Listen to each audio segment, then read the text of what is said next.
So I just did the video explaining the problem with this truck and how I found out where the wire break is. I'm going to show you how I'm going to fix that wire break. And my preferred method is open barrel splices. So these type of splices here, they come in different sizes, so make sure you get the size that you need. They're sized by an RMA size, I believe, which is like square calculation if a circle was a square. This is a critical tool that I'm using. I believe it came with some kit that my brother bought. Anyways, they work pretty good. I have cut some other pairs. I'm just using this now. I've went and found some wires out of our conglomerate of wiring harness that we've kept over the years from working on cars, replacing engines and stuff. So I have a white and black wire to replace the white and black wire because we have to extend these,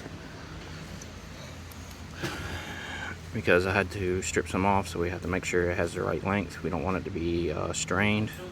But also what I like to do is I'm going to cut the ends of them to make them nice and square and then strip them. But I want to show you right here what you need to look out for. So if you, let's see if I can get the focus here. Put the stuff down. If you look at the difference between these two wires here, you'll notice that the white and black wire is not as shiny as the blue wire. That is corrosion on the copper, and we don't want that. We don't want to use that. Again, you look over here, I stripped some more out on this side so that you can see. You see that you got a black end here and then nice shiny copper afterwards. You want to get rid of all of that black. Don't crimp that black together. That's corrosion. So, give me a better focus here.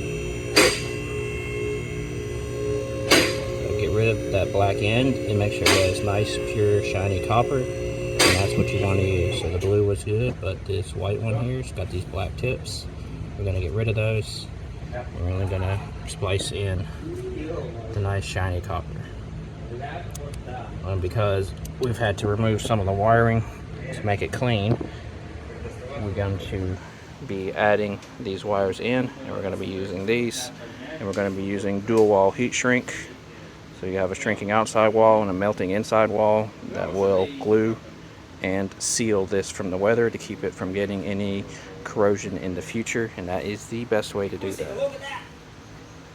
So not only do you need to do the calculation to make sure you're getting the right size of wire for this, the right RMA number, make sure that you use the right jaw vise that crimps it properly. You should be able to crimp down on the wires pretty good. You're going to insert them so that they both cross each other and they're fully inserted, and they will get a good nice crimp.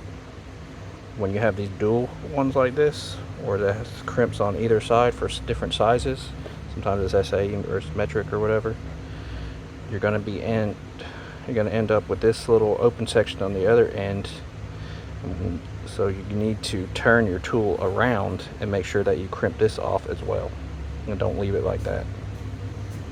And always make sure that you use the double wall heat shrink to keep any water or moisture out of here, to keep it from corroding again in the future. You don't want to leave it up to chance whether this gets corroded again. It gives you another problem where you have to go back in a second time. An easy way to work with these, instead of trying to break one off and finger it into it, is to grab it with the jaw first and then break it off of your strand. So just take your strand like this, and you're going to give it a little squeeze. See how now it's slightly deformed? Now this is holding on to it, and you can just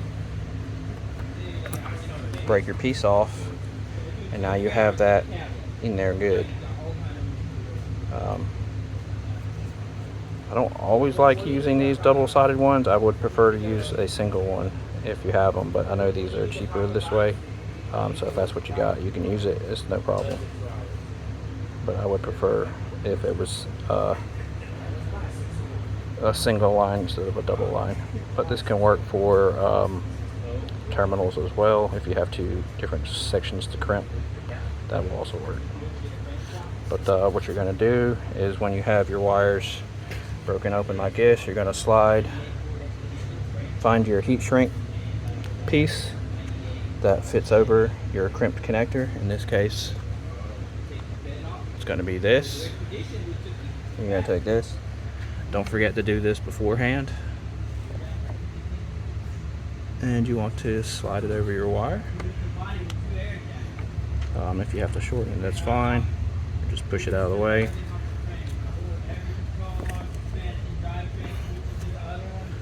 And obviously I'm going to need two hands for this, and I'm going to need to strip this. But you're going to stick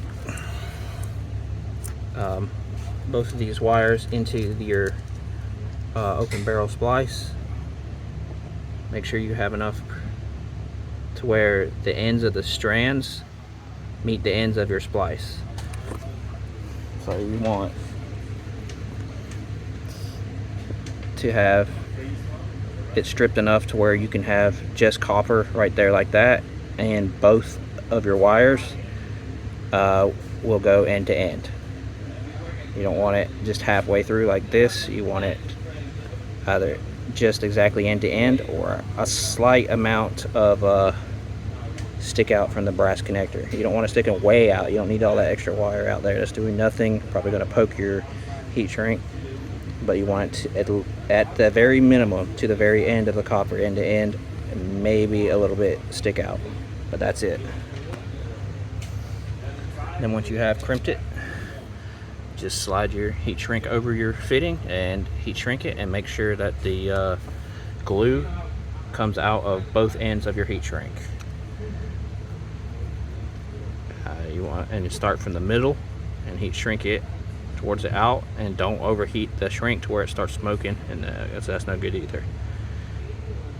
And that's how you do it. So I'm going to go ahead and do it, and I'll show you what it looks like. Then we'll slide our heat shrink on and shrink it, and then I'll show you what that looks like. So now we have the crimp on here to focus, and you can see that I have a slight stick out right here, and the other one I believe I just ended right there. You want this slight stick out here. Probably should have made that one a little bit longer so it would stick out, but as long as you make it to the very end of it, it's good. You want to use up the whole splice, but this is what it should look like. As you can see, I turned it around and crimped both ends. Now the only thing left for you to do is to slide your heat shrink up, put your splice in the middle, and heat shrink it so that the glue comes out of both ends. Alright, I got it heat shrunk. You see, you got the splice in the middle, nice and good.